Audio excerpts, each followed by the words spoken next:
past 2 weeks have been a blur for me. Last week, when I filmed my first vlog, I had just completed the first half of a stress test at the cardiologist office. And the images that came out of that stress test were really amazing to see what's inside the human heart. They truly give us a glimpse that we are fearfully and wonderfully made. I thought they were going to put you on a treadmill and, let you walk, and I was really game for that. But no, they said they're not going to put me on a treadmill. They don't trust me on a treadmill right now. They stuck an IV in my arm and then infused me with some sort of drug that takes your heart from 0 to 60 in about a minute.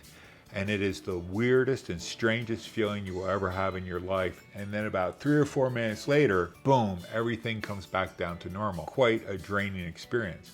Good news is I have no damage, no blockage, and there's no muscle failure. So instead of having 4 problems, I only have the 3 original ones. The flutter in the heart, the leakage between the 2 atriums, and why it's only working at like 40-45%. My next big appointment is with an electrophysiologist. Now the big thing I learned out of all this is I have a new theory about aging. You can tell you're getting old when you start collecting a lot of doctors. I also want to emphasize that I'm not in any discomfort. It's just that I'm really tired, so I have to move a lot slower and do a lot less. This is not meant to be a woe is me type video.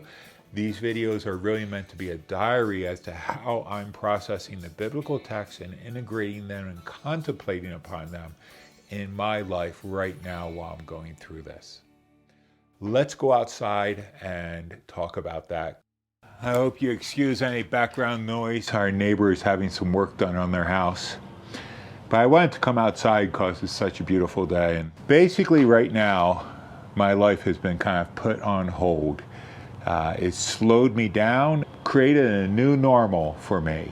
The goal of these vlogs is to have sort of a discussion and intersection between what I'm going through and the application and what I'm thinking about with the biblical text that we're going through. And just like last week's text where we looked at I am the way, the truth, and the life, this week's text that goes into I am the vine and my Father is the vine gardener has been confronting me and challenging me in numerous ways as I've gone through this week as well. We go to John chapter 15. I was saying how I abide is a key word for John's theology of the Christian life. And I just wanted to show you quickly how dominant that theme is. If we go to John chapter 15, verses 1 through 11, and I start underlining all the passages where that verb is used. I'm using the ESV, so it hits this abide idea, and you can see it real clearly. And notice how many times he uses that one verb in this passage. This is a central theme. What strikes me about this whole idea of abiding is that it's a very foreign concept to us. This idea of abiding is challenging my life right now because I can't really be as active as I used to, and so I'm forced to abide. One of the privileges I have is that usually on Tuesday and Wednesday I go back and look over material that I wrote on the different biblical passages, and then usually towards the afternoon Wednesday going into Thursday morning I start writing sort of the script for how I'm going to teach this on video. Thursday afternoon into Friday morning I usually film the video, and then Friday afternoon I edit it. But what this means is that for 4 days out of my week, I really get to just focus on one biblical text. And what I realized last week is that my schedule and where I'm at with life and what God has me doing right now ties in very, very strongly with this concept of abiding. For 4 days, I get to abide in Jesus' word and allow his words to abide in me. And one of the things that hit me last week is that this metaphor of I am the vine and the central verb that's used there of abiding in the vine is very countercultural. It's not like Jesus' statement that I am the way, which is action-oriented. We're on a path, we're on a journey, we're going somewhere with Christ. Abiding is very different. Abiding is stopping. It's resting. It's not moving. It's a call to be peaceful. It's a call to be restful. It's a call to be still. One of the things that hit me about the vine metaphor is they don't move. They don't go anywhere. And when I look at them, the growth is so imperceptible to my eyes that from my perspective, they're motionless. But yet plants are incredibly powerful. They can grow through rocks. They can shatter concrete.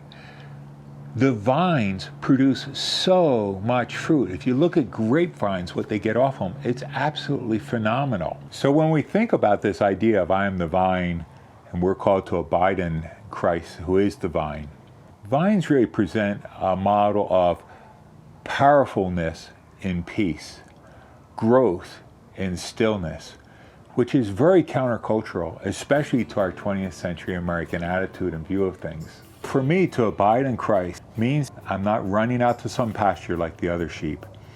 I'm not walking some path. I'm sitting, I'm being still on a hillside.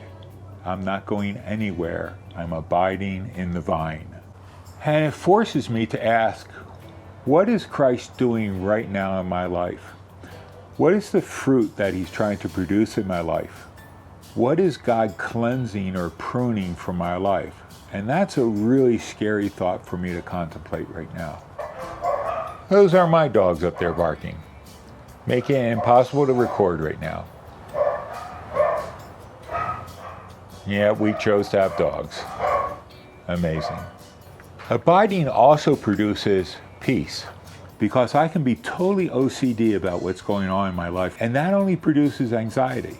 But what I really find is that as I abide in these passages, letting Christ's word dwell within me and me abide and just being still in him, there's a great deal of peace as a result. I hope to continue these vlogs as I walk through this whole process and situation. And my goal in making these videos is really to help encourage you to reflect upon the text and how they interact and intersect with your life where you're at right now as well. And the final thing I want to say is last night we hit 100 subscribers. That means this Friday I'll announce who won the book, and I'll then include instructions on how to get hold of me so I can then mail or send it to you. Peace.